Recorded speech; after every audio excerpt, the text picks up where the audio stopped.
حدیث نمبر 3. حدیث نمبر 3 معاملات پر من غص فلیس منا ترجمہ جو دھوکہ دے وہ ہم مسلمانوں میں سے نہیں. حدیث نمبر 5. حدیث نمبر 5 اخلاقیات پر علیکم بالصدق ہمیشہ سچ بات کہو. حدیث نمبر 13. حدیث نمبر 13 معاملات پر طوبیٰ لمن طاب کسبہ خوشخبری ہے اس کے لیے جس کی کمائی حلال ہو. حدیث نمبر 15. حدیث نمبر 15 اخلاقیات پر لا يدخل الجنۃ نمام چغلی خور جنت میں داخل نہیں ہوگا. حدیث نمبر 17. حدیث نمبر 17 عبادات پر الدعاء سلاح المومن دعا مومن کا ہتھیار ہے. حدیث نمبر 20. حدیث نمبر 20 اخلاقیات پر ان اللہ رفیق یحب الرفق بے شک اللہ تعالیٰ نرمی کرنے والا ہے اور نرمی کو پسند کرتا ہے. حدیث نمبر 22.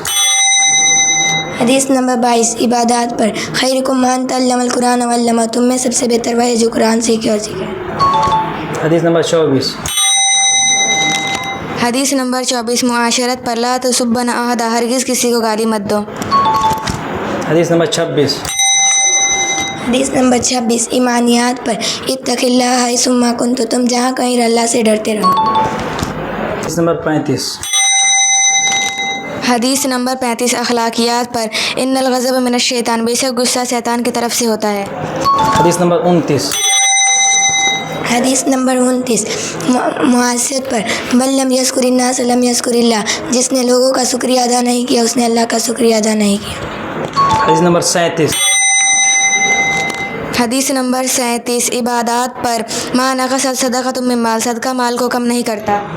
حدیث نمبر 39. حدیث نمبر 39 معاشرت پر تہادوا تہابوا آپس میں ہدیہ لیتے دیتے رہو محبت پیدا ہوگی. حدیث نمبر 40. حدیث نمبر 40 اخلاقیات پر ایاکم والکذب جھوٹ سے بچو. حدیث نمبر 31. حدیث نمبر 31 ایمانیات پر اذل اللہ یغفر لکم اللہ تعالیٰ کی بڑائی دل میں بٹھاؤ وہ تمہیں معاف کر دے گا. حدیث نمبر 30. حدیث نمبر 30 اخلاقیات پر الکلمۃ الطیبۃ الصدقہ اچھی بات صدقہ ہے. حدیث نمبر 34. حدیث نمبر 34 معاشرت پر لا تمہاری اخا کو اپنے بھائی کے ساتھ جھگڑا مت کرو.